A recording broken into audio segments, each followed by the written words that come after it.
আসসালামু আলাইকুম। আমি আজকে কয়েকটা 12 মাসি সজনের চারা রোপণ করব। কিভাবে পটিং করতে হয় একটু দেখানোর চেষ্টা করব। এই যে এখানে পচা গোবর আর মাটি মিক্স করে নিয়েছি, ম্যানসার দিয়েছি, এটা ছত্রাকনাশক। আর পাখিটা দেখাইতেছি, এই যে আমি এইভাবে তুলবো,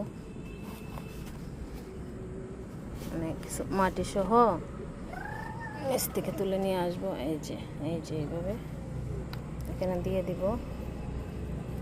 দিলাম আলতো করে, খুব আলতো করে দিতে হবে।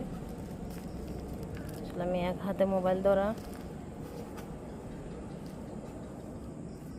এভাবে আস্তে আস্তে চেপে চেপে দিয়ে দিলেই হয়ে যাবে ইনশাল্লাহ।